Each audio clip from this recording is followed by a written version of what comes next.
evening, everyone, and welcome again to TED Excellence, the show in which we approach life with a multiple choice test. And I come to you live from Crater Valley on the moon with Dogcat Fox, a Pepperjack, and all of you. Good evening, everyone. Welcome again to Thursday, wonderful Thursday. Yes, you'll notice I said Crater Valley on the moon and not Corona Bunker on the moon because, well, that time has passed and I'm trying to take us into a new era, a changed era. And holy cats, Derek LaRue.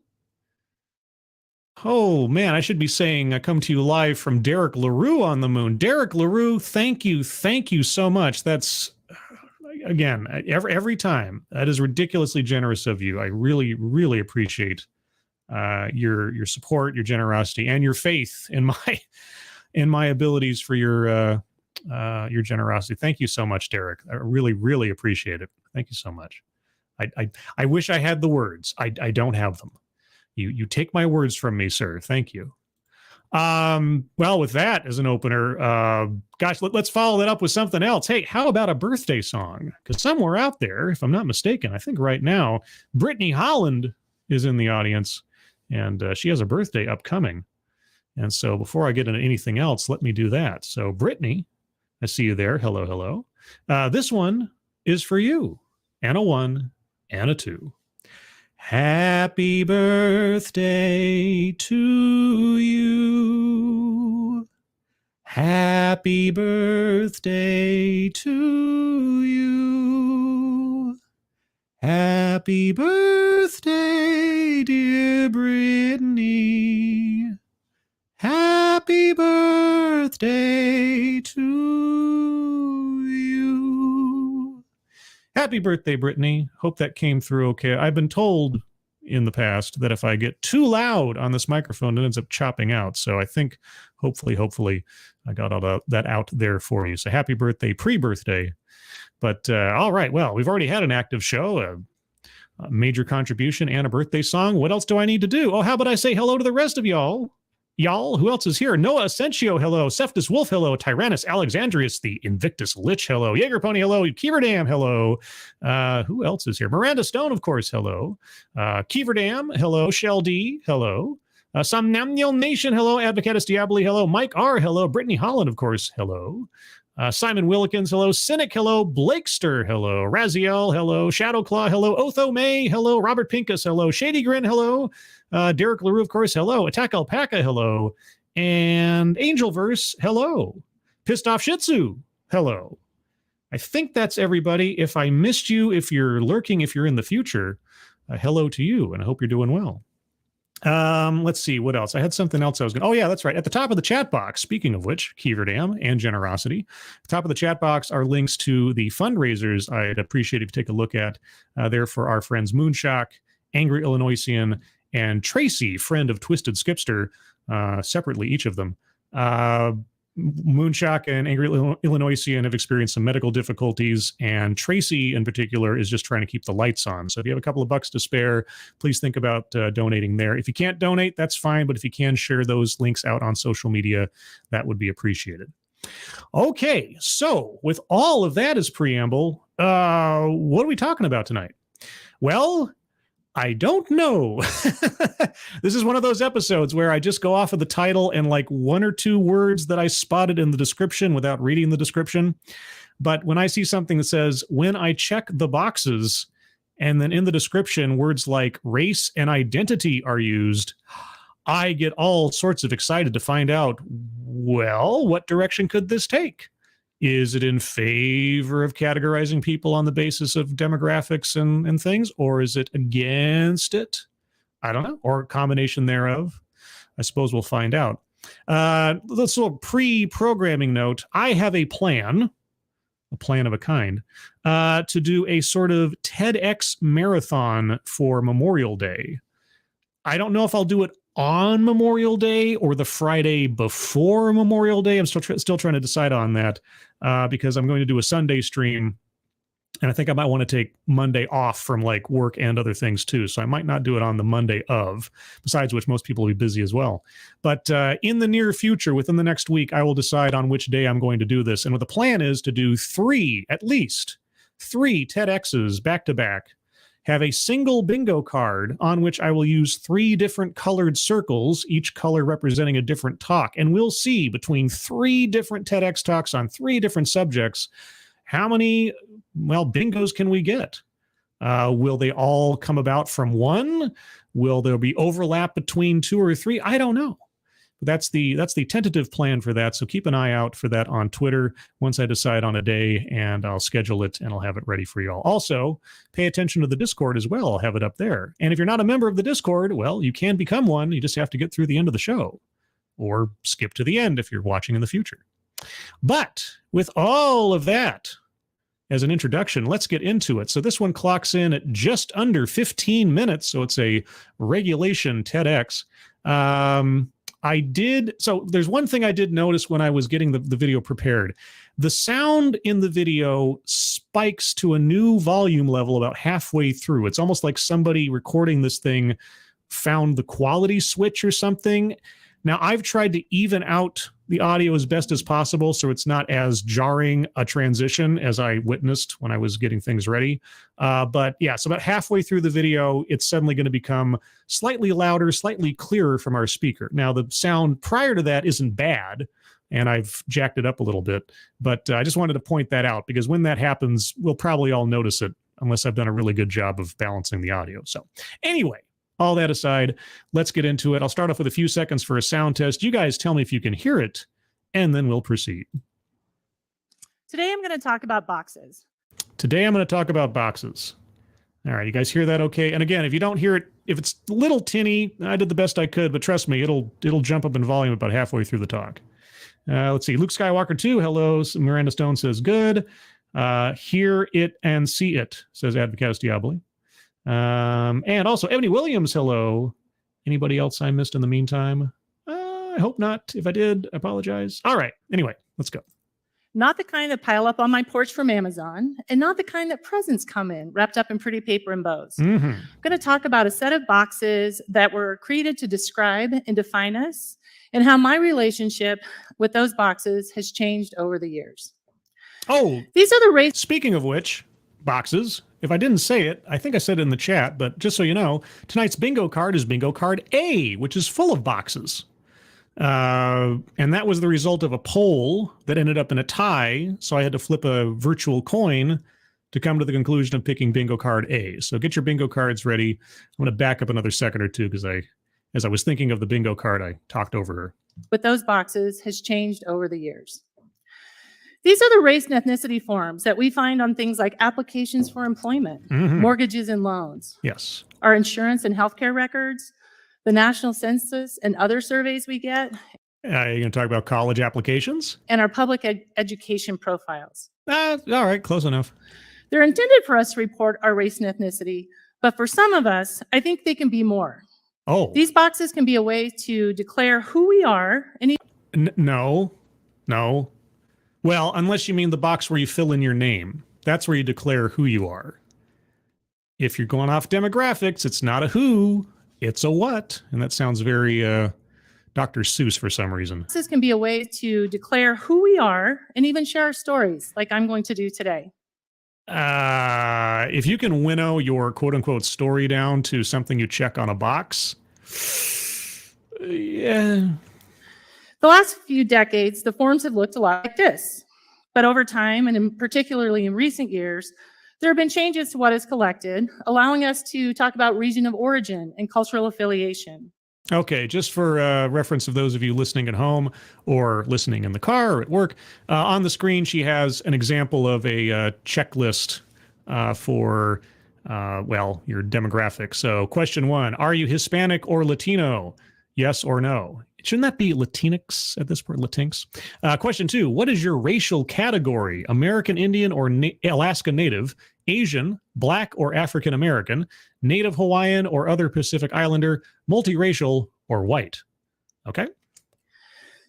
But in the end, when the data is reported by most agencies, institutions, and programs, Mhm. All the responses are distilled down to something this simple. Yeah, it really is just that simple.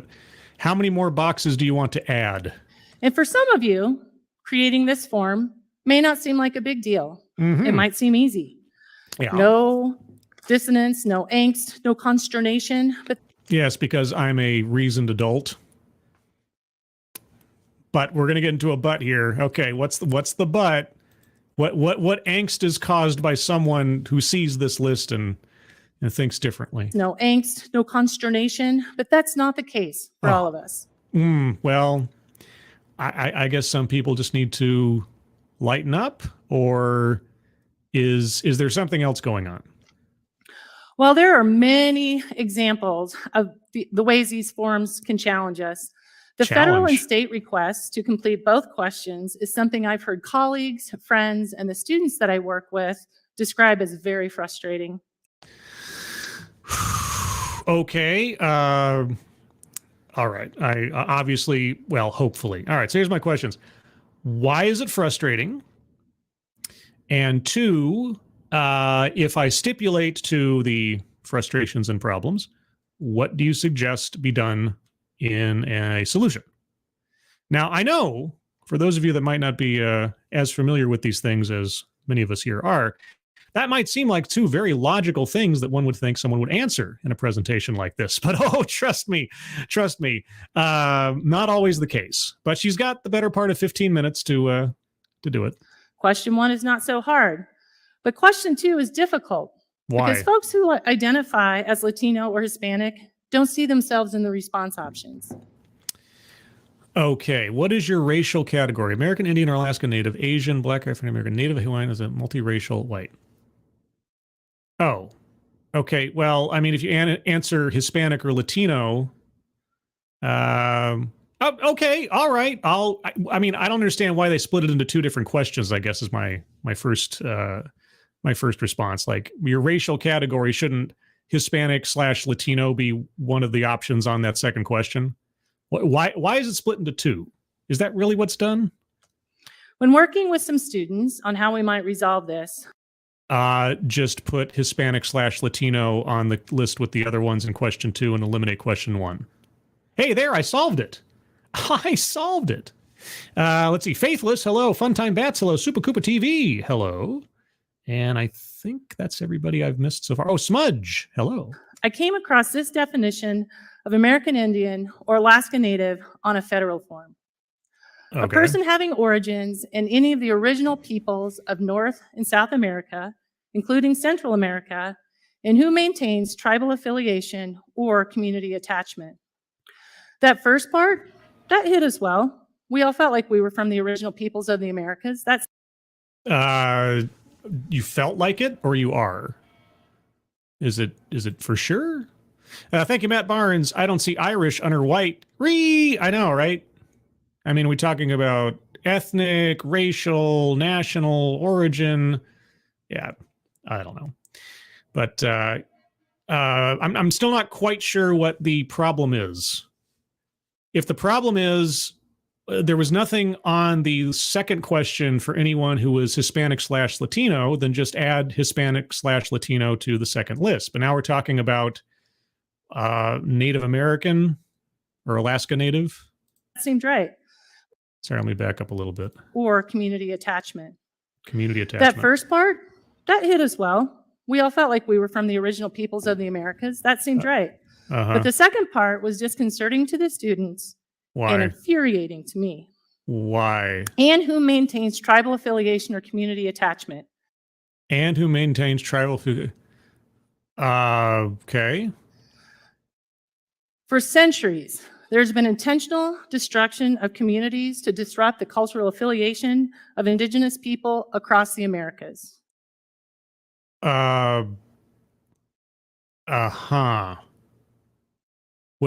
So now we're not on checklists anymore. Now we're talking about historical wrongdoings. Okay. For my family, the epitome of how our culture and communities were destroyed is forced migration. So a checklist makes you feel angry because of long defunct federal policies. Okay. The Trail of Tears. The Trail of Okay. 100 years before my mother was born. Okay, going to the bingo card real quick. And apologies if you hear the sirens outside. Something's going on. We have, let me pull it up here. Oh yeah, there goes the sirens. Let's see. So we need childhood or family anecdote because she's talking about her family. We also need plays victim because she's going from a checklist to I'm hurt for stuff that happened before I was born. So checking both of those. And also a list because, I mean, that whole checklist was, well, a list. It's written right into it. So circling childhood or family anecdote, plays victim, and a list. Let's continue. Her great-great-grandfather, Walter Adair, was marched from northern Georgia to Indian Territory. Wait, your mother's great-great-grandfather. Okay. On the Trail of Tears, he was witness to family separation, disease, starvation, death, and new life. So just for my own reference here, when was the Trail of Tears? Let's see. When it happened? 1838 and 1839. Okay. Yes, babies were born and died on the march west. Yeah. For him, the trail ended in northeastern Oklahoma, where he set about farming and creating a permanent home for his family. But by the time my mother was born in 1934, okay, so we gone from 1839 to 1934. So the better part of 100 years from reference 1 to reference 2. Okay. Family had been forcibly removed a second time. Okay. Do you currently maintain a connection with either your tribe or community thereof? Is anybody stopping you from doing so today? Because as railroads expanded in the West, the land that they had been given on the Cowscreen Prairie was viewed as too valuable for Indians. So many Cherokee people were pushed south. Our family was eventually allotted titled land in the Cherokee Nation that we called the home place. Okay. And generations of our family farmed and tended a small orchard there. What does this have to do with? See, you're talking, you mentioned at the beginning, I'm talking obviously rhetorically to the speaker. You talk about identity, how you identify. All right. Would you call someone who has absolutely no active connection to Native American culture, has made no effort to be connected to Native American culture, but just happens to be genealogically attached to Native American tribes? Would you call their claim legitimate if they've never had anything to do with it and have no interest in it? It's not like they've been forced away from it or something else. Do you identify with a cultural or ethnicity that you, I mean, would that seem legitimate? I mean, we're going down no true Scotsman territory, I guess, but I'm trying to figure out what exactly is her complaint. Is her complaint that because of the language in the federal law says affiliation? And it's like, who's policing that? That'd be my next question. If I check that box and say Native American or Alaska Native or whatever, is someone going to be checking me on that? Except if I'm Elizabeth Warren, I suppose. I mean, is Elizabeth Warren just not allowed to because, you know, her family told her she was? Is that not good enough? I'm not quite sure I understand where this is going. Other family members were allotted land in the county. And I remember when we visited our grandfather, he would drive us around, proudly having us meet the kinfolks. Okay. And this is a photo of my big sister and I, the last time we were able to visit our grandparents at the home place. Okay. I think we're really fortunate that this part of my family's story is preserved in a 1937 Public Works Administration interview with my great-grandfather, Isaac Batt. Hey, apologies for the constant pausing, but it's necessary for the sake of YouTube. Where are we going? What does this have to do with anything regarding checklists or anything else?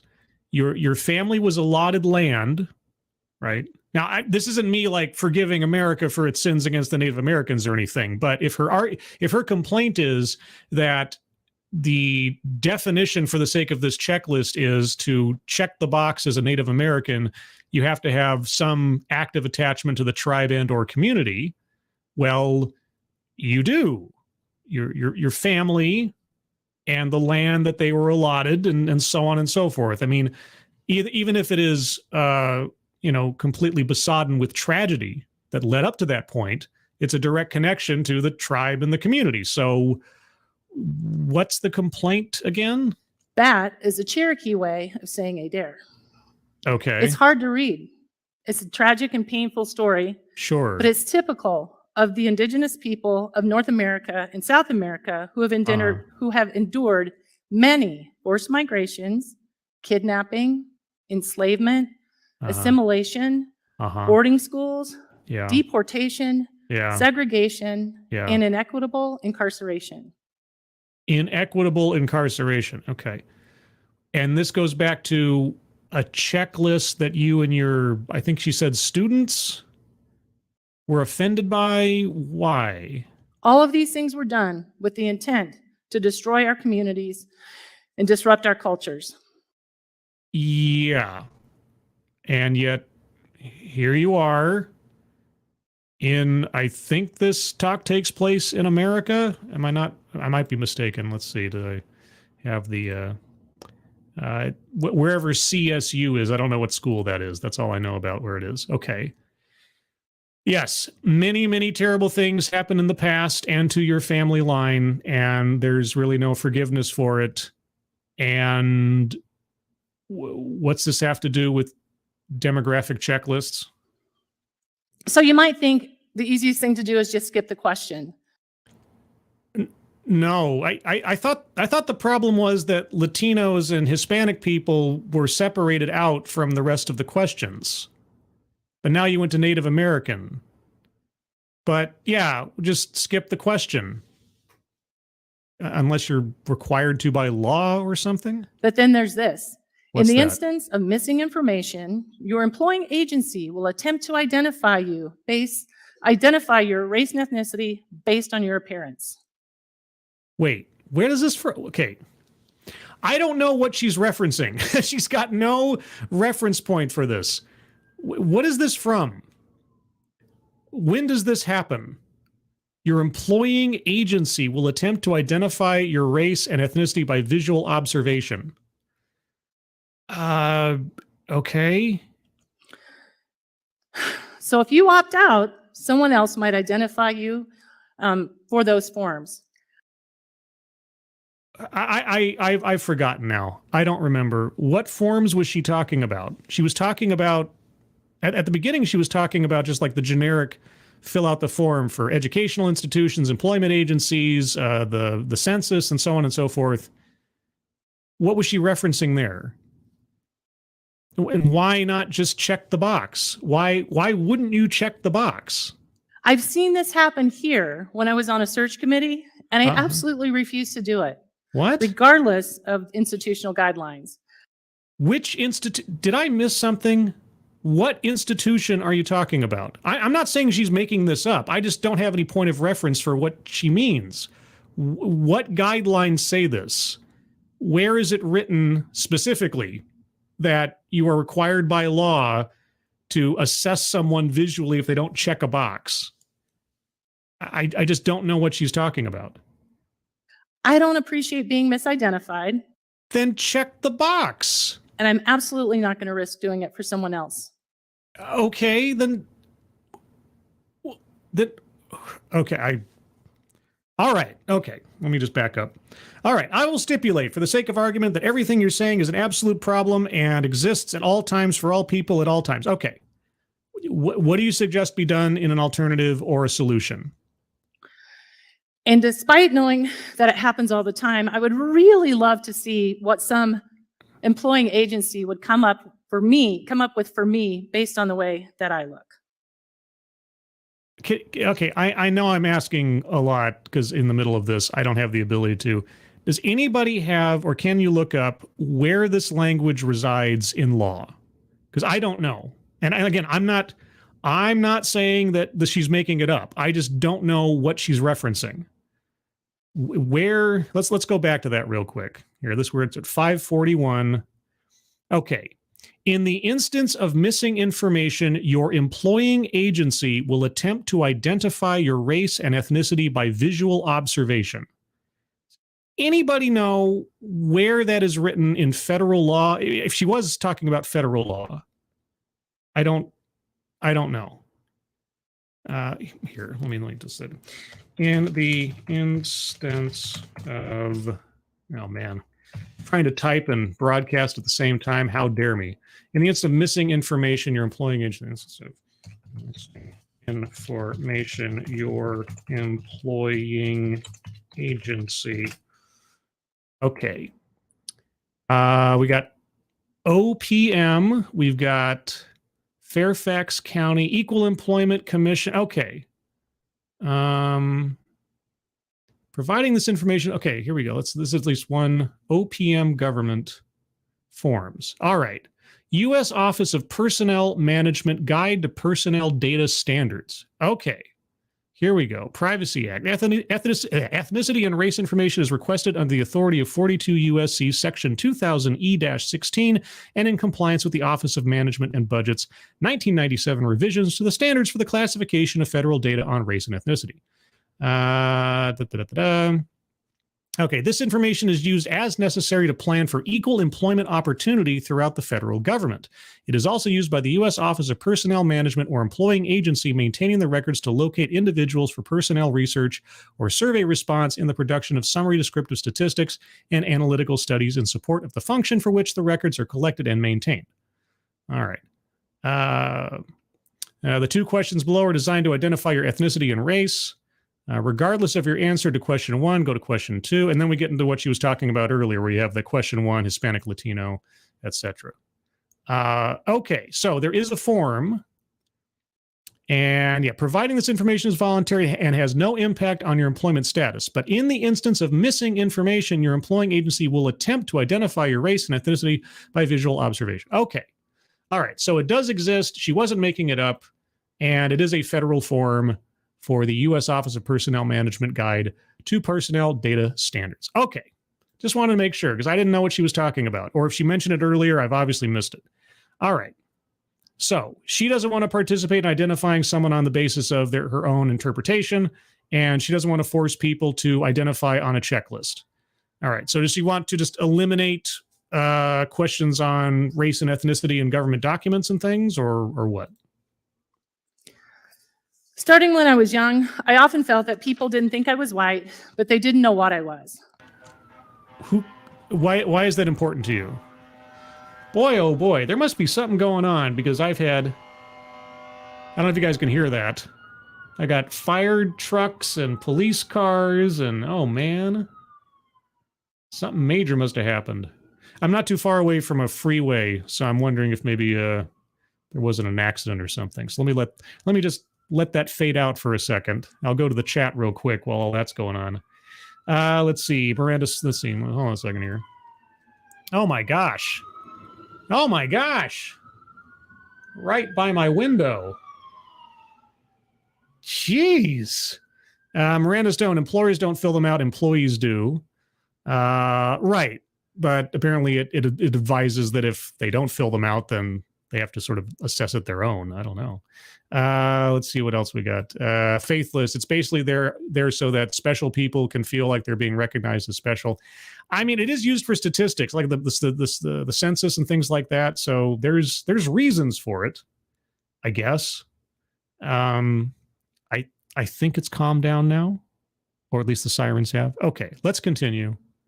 But I'm still waiting. What does your family stories have to do with your complaints about statistics policy? Sometimes it was as simple as a question as, what are you? Uh-huh. And you learn that it doesn't matter, right? You grew up out of that childish state and realized what other people think about you is effectively irrelevant in life. Just be yourself and take pride in yourself. Something like that, maybe. And other times, where's your family from? Oh, how offensive a thing to say. I've never had anybody ask me my ethnic origins before, just out of curiosity, based on either my accent or some facial feature I have or something. That's never happened before. And other times, it was simply just a really clear case of mistaken identification. And you've carried these grudges with you your entire life from childhood. Well, I'm sorry. I feel sorry for you. When I started 4th grade at a new school in Louisiana. 4th grade. So we're talking like what, 8, 9-year-olds, something like that? Okay. I was cornered in the girls' bathroom. By other 4th graders?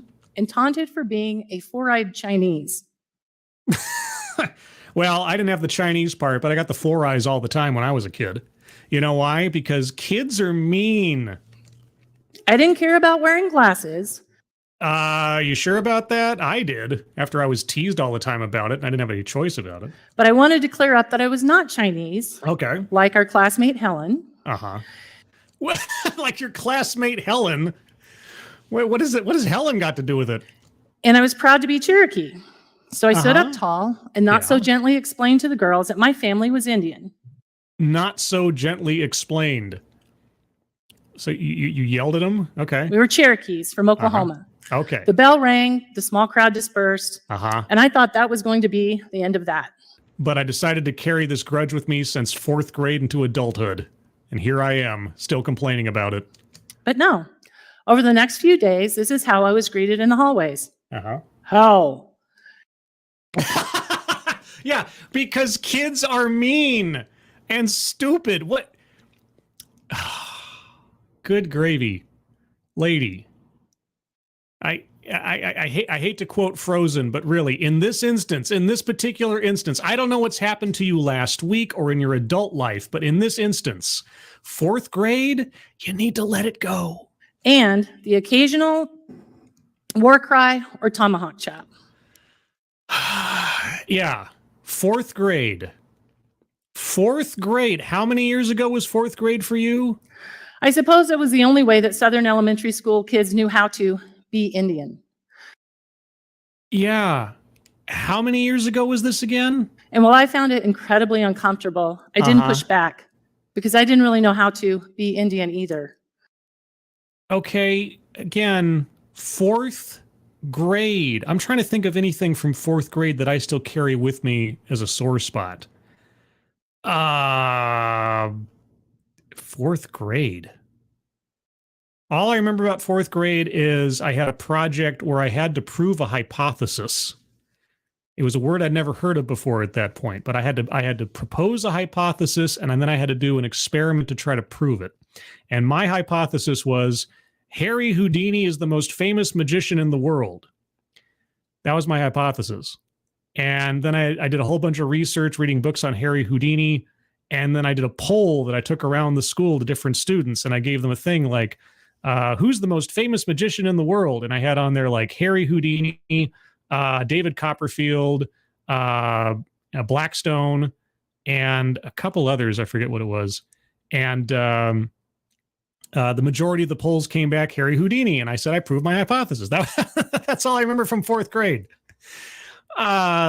Individual instances of being teased. Yeah, I can remember those, but I laugh at them now because they were stupid and they were children. And so was I.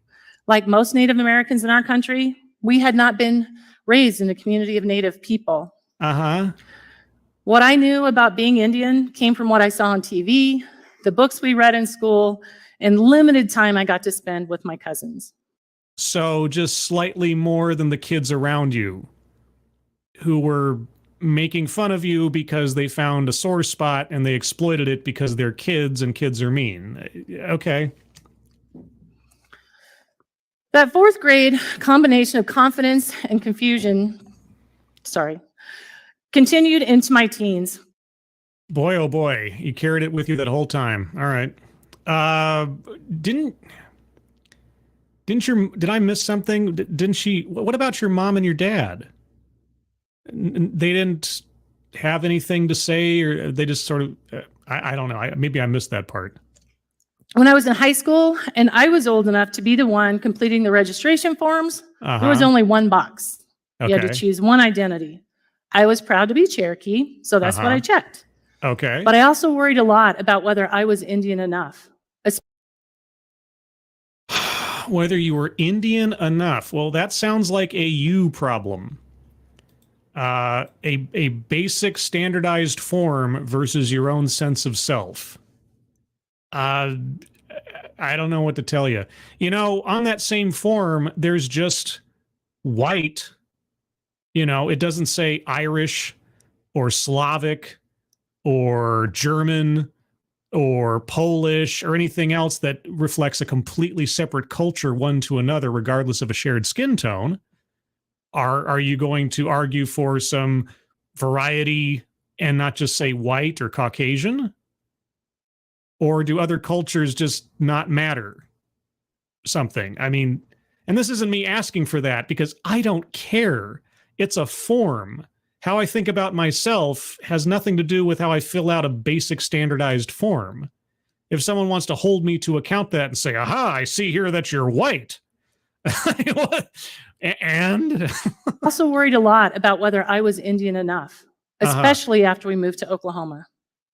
I also wondered, what would my mom have selected for me? And would that have been different from what my dad would have picked? Why? What does that got?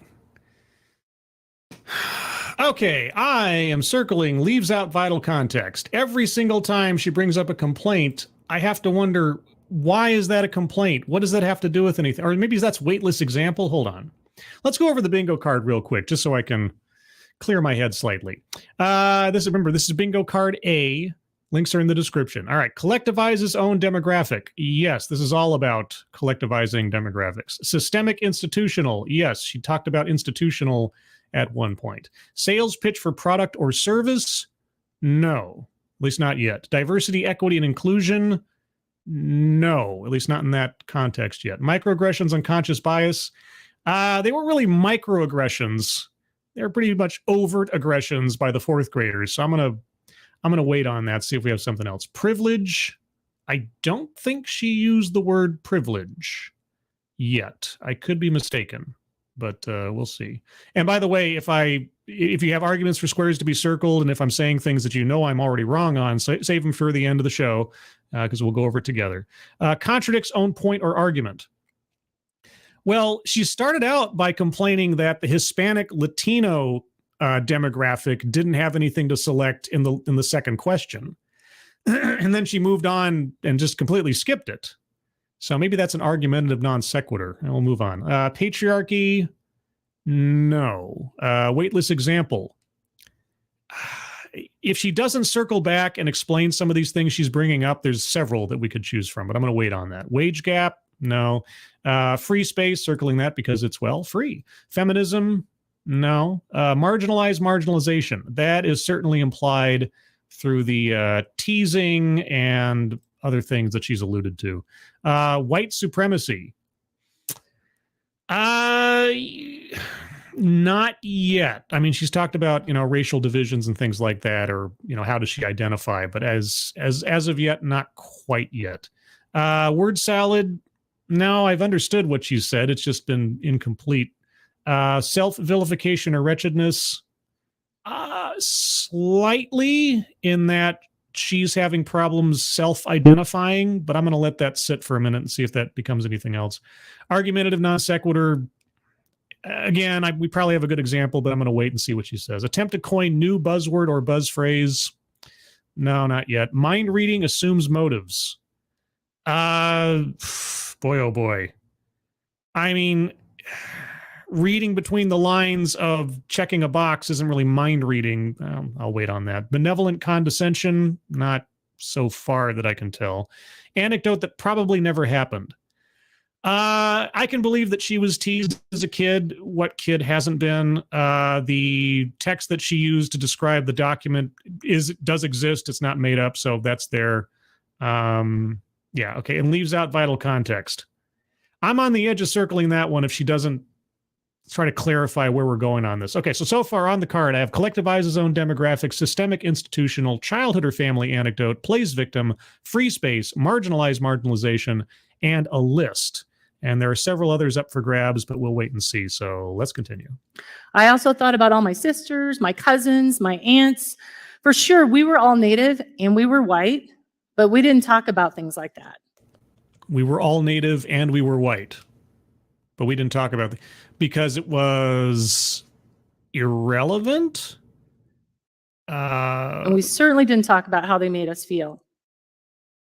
Okay, how did it make you feel? Well, I guess we're learning about that now. I also remember later when we had the opportunity to select multiracial. That was easy to embrace. This really seems like much ado about nothing. It was easier.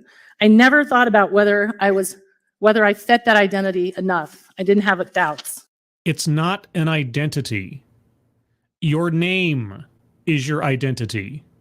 A broad-based demographic that you may or may not entirely fall into is not an identity. Okay, if nothing else from this so far, let's just have this one takeaway. As I've said any countless number of times before, racial identitarianism is poison. Okay? Racial identitarianism is poison. It's not an identity. It says nothing about who you are. All right? I mean, okay, let me ask, again, rhetorically. Is every Cherokee the same? Do they all do the same job? Do they all have the same thought patterns? Do they all have the same morality? Do they all have the same beliefs and opinions and so on and so forth? The answer is no. Obviously, the answer is no. So being Cherokee says nothing about your identity.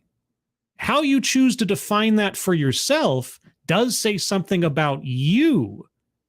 But the categorization on its own doesn't tell us anything about who you are. And if you think it tells you something about who you are as compared to anybody else, and you can make some kind of like broad assessment of someone's character or value or worth or condition or lifestyle or anything else, I'm sorry, that doesn't really look that great. If you apply that to any other race, any other ethnicity, and make those kind of assumptions, right? Because all you're doing at that point is just being a fourth grader putting somebody into a box, right? But then the next challenge for me was when we got the directions to check all that apply. Oh my gosh. Okay. This was a challenge for you. Why? And there was no multiracial. Uh-huh. It really felt funny to first check that American Indian box and then go down and check the box by white. Why? Was it inaccurate? Because I had never thought of myself as white. You've never thought of yourself as white. Okay, well, if I'm not misunderstanding what you've said so far about your background or indicating from it, then why have you ever thought of yourself as Native American? Because there's an equal footing there, right? Or am I... Did she describe to us her mother and father? I don't remember. But, okay, so you're as much white as far as the form is concerned as you are Native American. All right? Even though I absolutely recognize that at least half of my ancestry was white. Okay, half of your ancestry is white, so you are as much white as you are Native American. But you don't think of yourself as white, so isn't white your identity halfway, whether you like it or not? Or and here we come to the very point I was making. Racial identitarianism is poison. I had always considered myself Native American. Okay, so does that magically not make you white or something? And it was really hard to let go of that singular identity. It's not an identity. No matter how many times it had been and would be questioned or doubted. Why do you hate white people? Or sorry, why do you have an aversion to white people? What's wrong with white people? One of the times my identity was questioned really sticks with me because I think it showcases and reminds me of what a wonderful combination I am of my parents. A wonderful combination that you outright dislike. Okay. And was this example something from more than 3 years ago? Those are my parents, Okay. 1962, just after they were married. Okay. Early in my career, I was doing some work with Lapwai High School on the Nez Perce Reservation in Idaho. Mm-hmm. During introductions at our first meeting, I sensed some skepticism as I introduced myself. You sensed some mind reading assumes motives. So your offense sense went off. Okay. Even a little side eye from one guy Side eye. Okay. as I talked about being Cherokee. Mm-hmm. Later, I made it a point to engage with him. Okay, so you detected a side eye with your super senses, and you engaged with this guy who you thought was giving you the side eye. Okay. We had a great conversation about my work and my Uh-huh. background, Uh-huh. and we even found that he knew one of my mom's friends from college that lived in Lapwai. And was he actively doubtful of your origins? As I was leaving, Yeah. he smiled, Uh-huh. told me to come over to him, and he said, "You know, Yeah. you're the tallest, most blue-eyed Indian I've ever met." Uh-huh. And is there any cause for that? While I was kind of taken aback, But you're as much white as you are Native American, right? I was also relieved and pleased Ah. because I knew I had passed his test. You knew you had passed his test. Oh, so you felt like you were in with the in crowd now? What? And while that was important to the work I was going to be doing, What? it was more important to me and who I was. Wait. You were happy that he approved of you. Okay, I'm seeing a pattern here. And, you know, I'm not a psychologist, but I do own a couch. I really think our speaker should take some time to become comfortable with herself in the absence of the opinion of others. Whatever that ends up looking like, she'll be far better off in the long run. But man, oh man, that fourth grade situation really scarred you for life. You are really, really needing other people to accept you in some way, shape, or form, right? I mean, again, I only have what I have in front of me from what our speaker has said. I don't know this lady, don't know what she has to say elsewise about herself, but boy, oh boy, I'm so happy I passed his test. All right, I don't think that should be your priority. I think your priority should be to have self-confidence and find a sense of self-worth, regardless of what other people think about you. I think that would be a better way of going about it.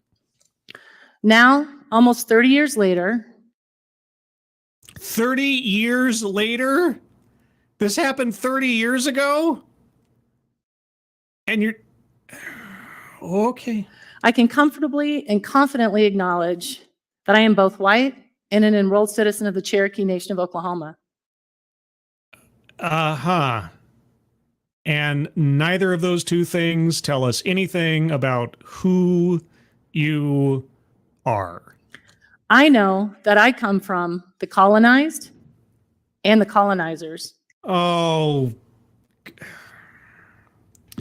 Your father was a colonizer? Is that it? You still hold a grudge? Okay. So you know how to classify people's experiences, their history, their worth, their character in some way, shape, or form on the basis of their race or ethnicity. Okay. From the original people of this land and those who came here to steal land and resources for far-off empires.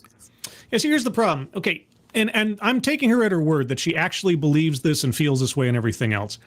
I cannot imagine what it must be like to move through the world thinking of yourself as simultaneously a villain and a victim because of the ethnicity and or race of your parents. I I cannot, my brain cannot figure out what that would be like. And then, as an extension of that same belief, how she interacts with other people as she moves through the world. If she sees another white person, does she think of them as a colonizer? If she meets another Cherokee, does she automatically think of them as a victim? And vice versa? I mean, what? Okay. So each time I'm presented with the opportunity to identify who I am. It's your name. Your name. I realize that maybe they introduced her before the presentation actually started on the video, but introduce yourself by your name. Whether on a form, in person, or on Zoom, I take time to think about and recognize that complex past, honoring my ancestors, my mom and dad. Do you honor your dad by thinking of yourself as a colonizer? Is that? And the future for my beautiful daughter. Uh-huh. These identities, Native and white, are at the core of me, and they impact how I show up as a leader. I believe you. In that statement, I 100% believe you. In everything I do, my intention is to represent the people who are not at the table with me, to be the voice and the advocate for the underrepresented, and to acknowledge the privileges of those who are frankly overrepresented. Oh, overrepresented. Well, how would you balance those scales? Circling privileged on the board. Overrepresented. Oh, okay. Privilege and then by also extension circling white supremacy. Okay. What happened to there's no selection for Hispanic or Latino people on that secondary list? That was how we started out this talk. As a higher education administrator, you're a higher education administrator. Oh boy. I've been part of making decisions that were important not only in the moment that we made them, but for the future of the students that we serve. Oh, and there be dragons, as it were. How we spend money and allocate resources. The policies that we create and perpetuate. Yes. The practices we allow. The people we hire. Oh, yeah, let's talk about hiring and racial demographics. Yeah, let's go down that path. What do you think about that? What do you think about hiring policies and race? Wait. The practices we allow, the people we hire, who we welcome in, and who we let go. I declare who I am by checking these simple boxes. That is a sad state of affairs. Those boxes do not represent you. And if you think they do, you have my condolences. And I feel responsible for the people that they represent. They don't. You feel responsible. Okay.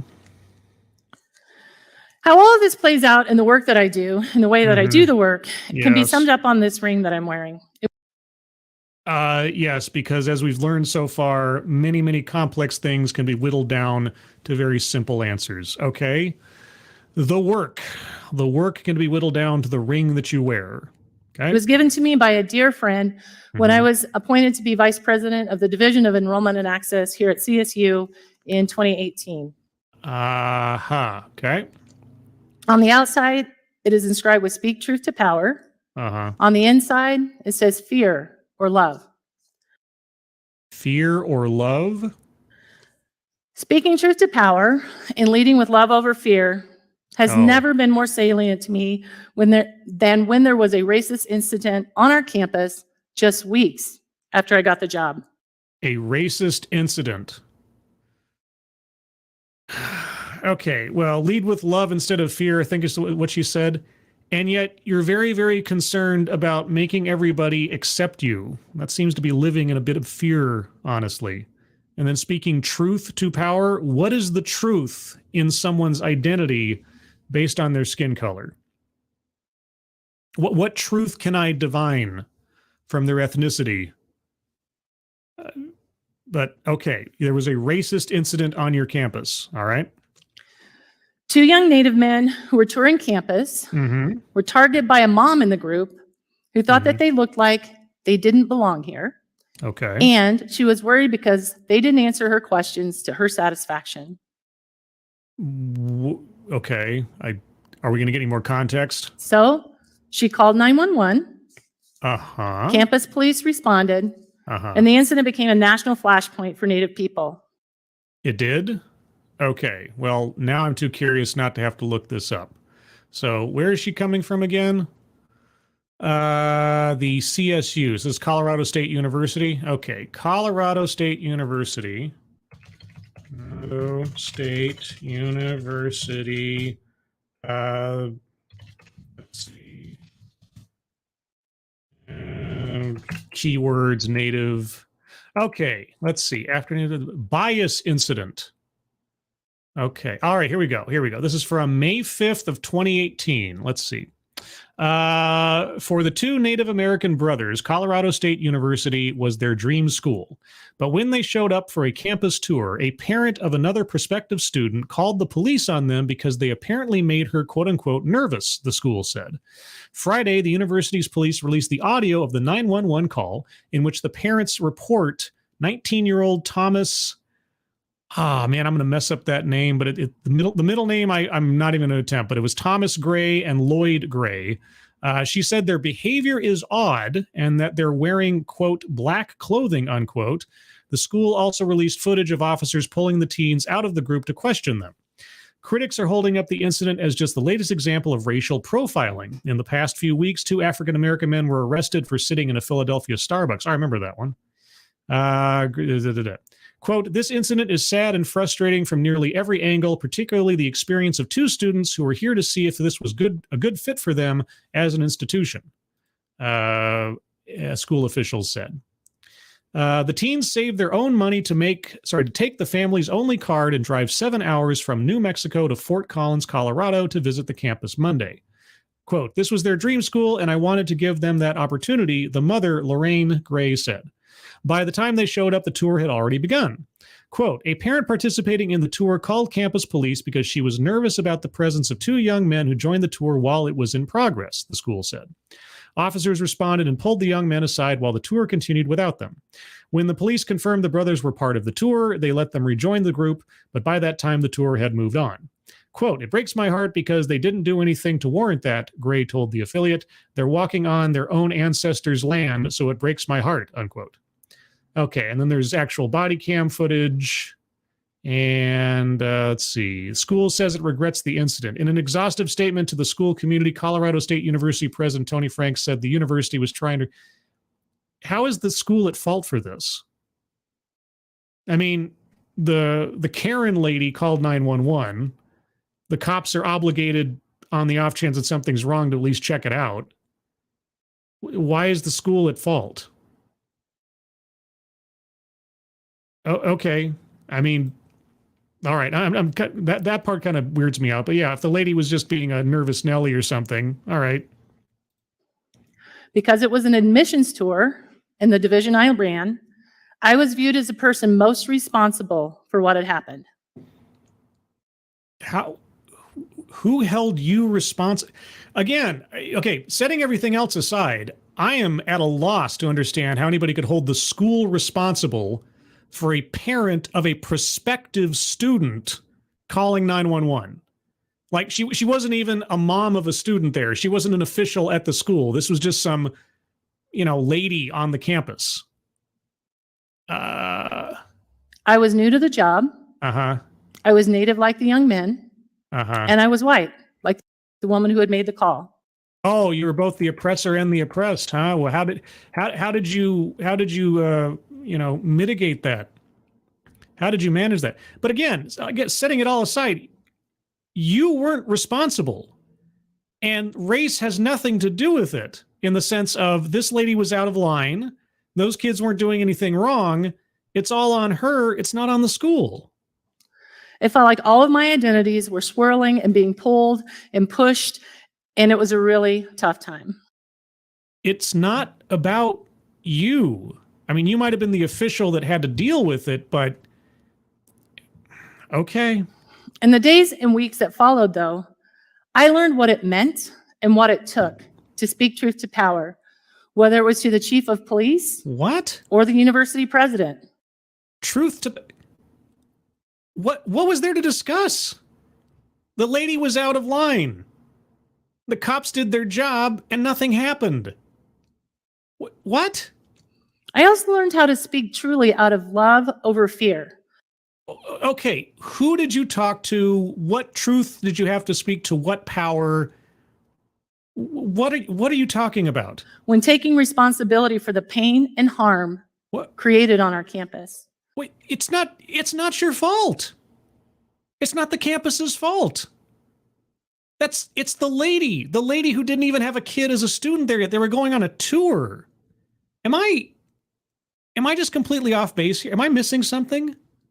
I found power in who I was. What? And I used my voice to speak truth out of love. What? Especially when the voices of Native leaders and elders were being talked over and pushed aside. What? Okay. Yeah. No. What the fuck are you talking about? What the fuck is this? What the fuck is this? Right?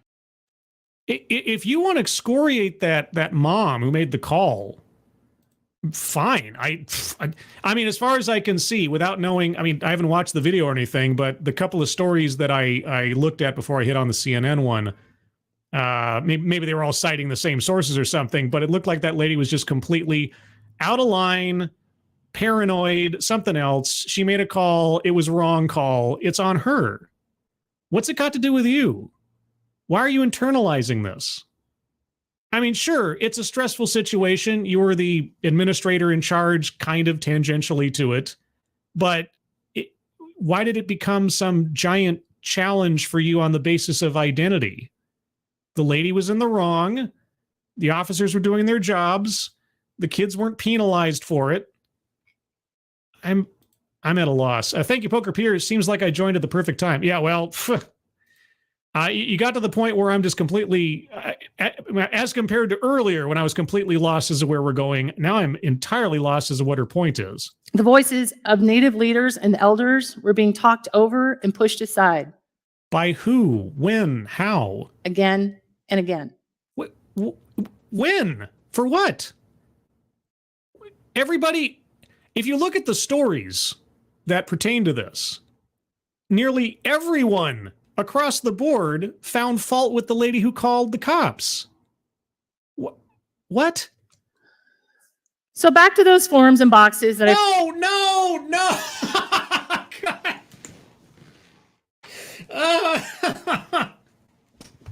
Okay, argumentative non sequitur. That entire thing, well, is it argumentative non sequitur or is it, no, weightless example. Weightless example. What did any of that have to do with forms and box checking? What?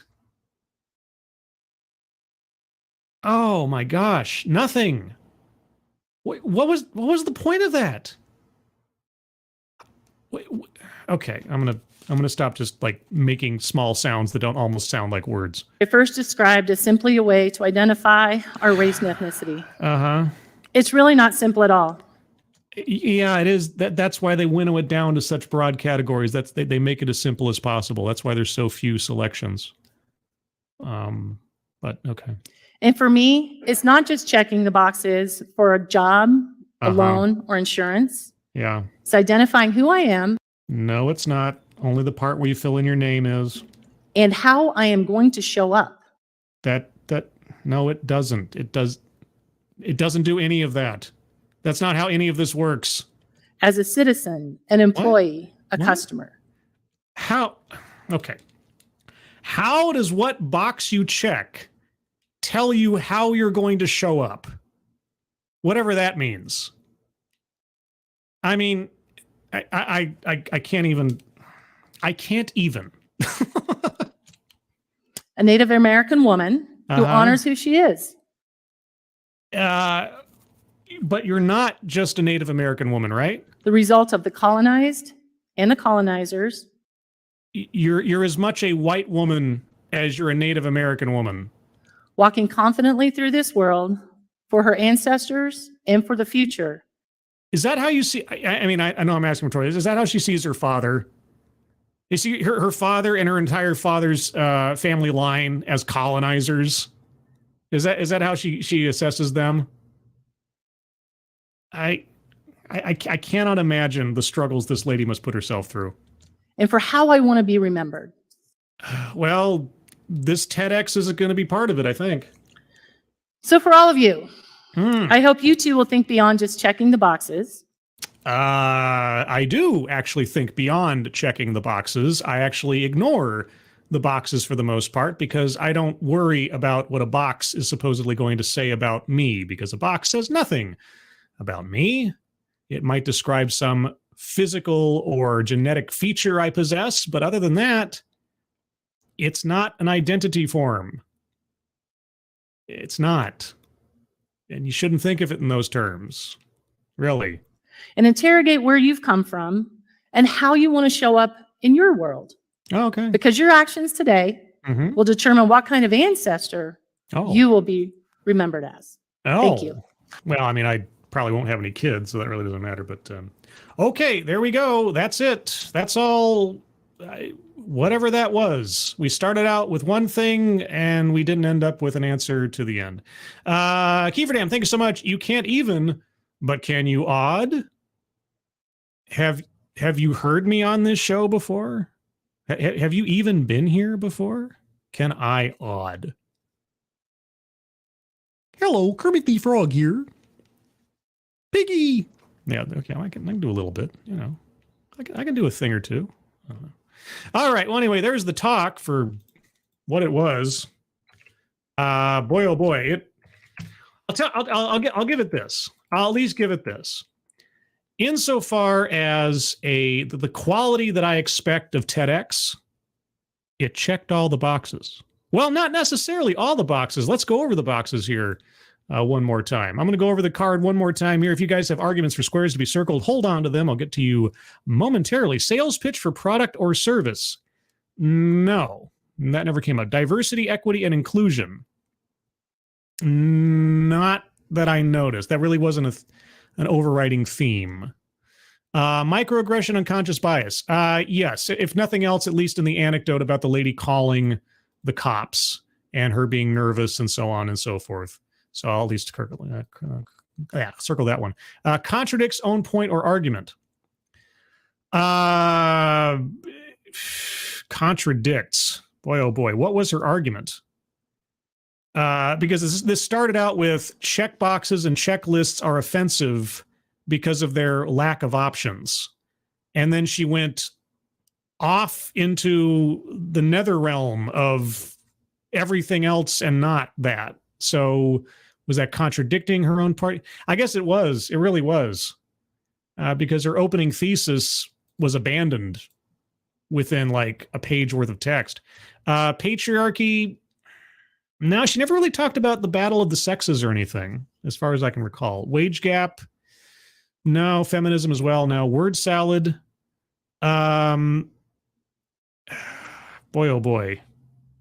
I mean,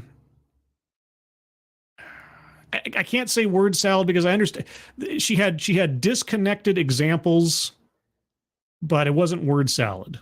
I understood what she was saying. It was just that everything was very disjointed. Self-vilification or wretchedness. Yeah, I am the colonizer. I'm both the colonizer and the colonized. So some way, shape, or form, she sees half of herself as inherently bad or something. Argumentative non sequitur. Argumentative non sequitur. Yeah, well, I mean, I hate to come back to it again, and I don't mean to double dip, but at the very beginning, she said a problem with the questions was that you had the first one, are you Hispanic or Latino?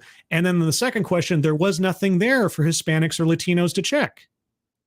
And then she never came back to that, when the simple solution is just combine the two together. But that aside, she never addressed that whole issue again. So it just didn't have anything to do with anything. All right, moving on. Attempt to coin new buzzword or buzz phrase. I didn't hear anything new. Benevolent condescension. At the very end where she's giving advice on how to identify, and it's like, no, just no. Anecdote that probably never happened. Well, as far as I can tell, every anecdote that she brought up sounded reasonable or was, proven with my looking up the information for reference. So like the form that she was talking about, the story at the school, and so on. So all those things happened. I can believe she was teased as a kid. I was teased as a kid. I can believe she had that awkward conversation with the guy. She was so glad to have passed his test, etc. Yeah, I can believe that. Lastly, leaves out vital context. Yeah, like, why are we here? What is the solution to the problem that you're bringing up? And onward and so on. And anyway, as a consequence of that... Bingo. What? Of course! Our first and perhaps only bingo. Yeah, I mean, on any other card, we might have like 2 or 3 other bingos by now, but it's just a couple there. But anyway, if you have arguments for squares to be circled, it's going to be an uphill battle for some of these. I'll need some really good arguments, but I could believe it if you've got them. So put them in the chat now. If you've already put one up there and I missed it, please just repost it. In the meantime, while I wait for some answers, I will remind for a programming note, on this coming Sunday, there won't be a Sunday stream in the morning per usual. However, Sunday at 5 p.m. Pacific time, 8 p.m. Eastern time, and 10 a.m. Monday Australian/Sydney time will be the 4th episode of Living on Borrowed Crime, where Dave's Lemonade and Matt Orchard will join me, where I have some very specific questions to ask them. I've talked to them both before on the program about generalized true crime creator stuff, but this time I'm going to hone in on a very specific aspect of what they do. So look forward to that. Be sure to watch out for that. And if you have the link handy, because it's right there on my YouTube channel with a upcoming link, share it around. And also tag your favorite true crime content creators in that when you share it around so they know that the show exists, because then maybe they'll want to be on in the future. I'd appreciate that as well. Okay, let's see. What do we got from here? Anybody got any arguments for me? Advocaz Diablo, she contradicted herself when she used simple categories to identify other people while complaining about it herself. Yeah, exactly. I already circled contradicts one point, didn't I? I did. Yeah. But yes, that's also true as well. She hates checking boxes, and yet she wants to check boxes within herself. She is these two things, and these two things say very specific things about her. And it's all very simplified. There's no nuance. She is Native American, and she is white. She is the colonized, and she is the colonizer, and ne'er the twain shall meet, and etc. Like, okay, that's, I can't imagine trying to live my life that way, but apparently that's how she looks at it. Advocaz again, she talked about DEI when she mentioned her job and how that is what she focuses on at work and how that influences her life. There's that. Oh, but she also, here's the part, and you're right, but I think I have an even more on point. She talked about speaking for those that don't have any voices, being at the table, representing, etc., etc. These are all phrases and concepts I hear endlessly when it comes to diversity, equity, and inclusion. So likewise, I'm going to circle that one because I should have at the time, but I'm doing it now. So there we go. So that's, boy, oh boy, man, we are so close to another couple of bingos. But let's see. Super Koopa TV. She's taking on the guilt of others for no reason. She's literally victimizing herself at every opportunity. What a sad life. At least herself. I can't say what she thinks about other people and everything else, but if she sees white as colonizer and Native American as colonized, I don't know. Like I say, it's got to be a very odd way to live your life and see other people and interact with people, but also at the same time be looking for approval from people for, things that again, you don't have any control over and honestly say nothing about who you are. Yeah, and carrying a fourth grade teasing incident. I mean, I guess, if you're cornered in the bathroom by a gang of girls and you're teased and everything, I don't think that would leave you necessarily. But I guess I would hope it would inform you in the reverse on reflection as you grow into adulthood, right? And just how silly those stereotypes are and how mean-spirited they can be to classify somebody so simply like that. And make assumptions about their character or their worth or anything. It just seems like it should inform the opposite opinion, the opposite outlook. But what do I know? Let's see. Africa only got colonized in the late 19th century and it didn't last very long. I am not a historian when it comes to the continent of Africa, so I'll take your word for it. But, it still had a major effect on people there for generations and generations. Let's see. Faithless. The whole need for the survey is DIE crap, ensuring diversity, employment, and enrollment. I guess, mechanically speaking, that is true. That is true. I think the form actually did say that itself. I'm sorry I didn't bring up the form and the article when I read them, guys.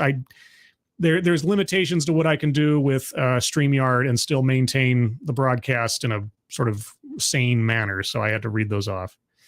Let's see. Anything else? Any other arguments for squares to be circled? Bridget. Remember shared interest, shared looks. Sincerely, the only foreigner going to the Tohoku regionals. That's right. Bridget, for those of you that don't know, is a competition kendo fighter. And she's currently in Japan, and she's about to go off to a big regional competition. And she is the only one of her kind. She's like the last of the Mohicans, but not Mohican. And yeah, and strangely enough, the fact that she shares a passion and an interest kind of bridges that gap over other differences and things, if you can believe it. But no, we really need to fight for diversity in gaming and diversity in tabletop role-playing games and diversity in this activity and that activity, because it's not that it didn't already exist or something prior to people coming in and worrying themselves over it and trying to make everybody feel like you're bad for participating in something. That's I could go on. I'm thinking mostly of like the Dungeons and Dragons dramas of recent months. Let's see. Anything else? Simon Willikins, depending on the context, some of us guys might welcome being cornered by a group of females. I guess it really does depend on the context. Let's see. And Bridget again, even a language barrier, half the club doesn't speak English. Yes, but the language of hitting each other with large sticks is universal. So there you go. So I guess we're done. I don't know. Advocate, Scribelite, how long of a talk do you think she can give over another simple question, Pepsi or Coke, paper or plastic, etc.? Well, paper or plastic, you get into a climate change. I bet you someone could stretch the question of paper or plastic into a TEDx talk very easily, talking about the benefits and the downsides of both. That actually would be a pretty easy one, honestly. You could get 12 minutes out of that, 10 minutes out of that. TEDx talks are sometimes only 8 minutes long. Sometimes they go as long as 22 minutes. I try not to go for the really short ones. They don't make up much of a show. I try not to go for the really long ones because it makes a really long show. But either way, I think we're there, guys. I think we're at the end. I can't recall that there's anything that would justify any other squares there. Sales pitch, no. Patriarchy. Wage gap, she never really talked economics in any meaningful way towards the argument. Feminism, no. Word salad. Like I say, some disjointed examples and things, but nothing I couldn't understand. Attempt to coin new buzzword or buzz phrase, no. And anecdote that probably never happened. Yeah, all of her anecdotes, nothing sounded completely out of the ordinary. And everything that I wasn't sure about, I looked up and had some confirmation for. So with that, I'm going to wrap things up, guys. So remember, next Thursday, 6 p.m. Pacific, 9 p.m. Eastern, another episode of TED Excellence. Sunday, this coming Sunday, remember, 5 p.m. Pacific, 8 p.m. Eastern, and 10 a.m. Sydney time Monday. the 4th episode of Living on Borrowed Crime. I think someone put the link into the chat, so thank you for that. Let's see. Also, before I forget, we have a Discord. And by we, I mean the Scribe Tribe. We have a Discord. And let me put the link to the Discord into the chat. It is a link that will only last for 1 day, 24 hours. So if you're watching this in the future, you've got a day. All you have to do, click on that link. You end up on the Say Hello landing channel on the Discord. And all you have to do there is say hello and say the secret word. And the secret word will tell me and my moderators that you watch the show to its conclusion, that you're a real audience member and can join the Discord. And today's secret word is box. There you go. Makes it simple. Box. Obviously, it's a simple concept for a simple idea. Check that box. But with that, everybody, I'm going to call it here. Moderators, thank you for keeping an eye on things, even though everyone here is so well behaved. You have very, very little to do. Everybody who donated either to myself or to the fundraisers at the top of the chat box, thank you guys so much for your generosity. I really, really do appreciate it. But yeah, please share out the Living on Borrowed Crime stream link around on social media. Tag your favorite true crime person in it. Maybe they'll take an interest and want to be on a show in the future. I've been in contact with some other content creators, but it's always a matter of scheduling, because some of these guys, they are on different sides of the planet, or, you know, it's scheduling issues or their lives interfere, that kind of thing. So the more contacts I can make and the more recommendations I can get, the better in the long run. Everyone, thank you so much for joining me. Let me know what you thought in the comments below. Hope you're all having a good rest of your Thursday. Have a good Friday ahead of you. Have a good weekend. I hope you're all safe and well. If you are not well, please get well soon, and I will see you on the next one. Take care.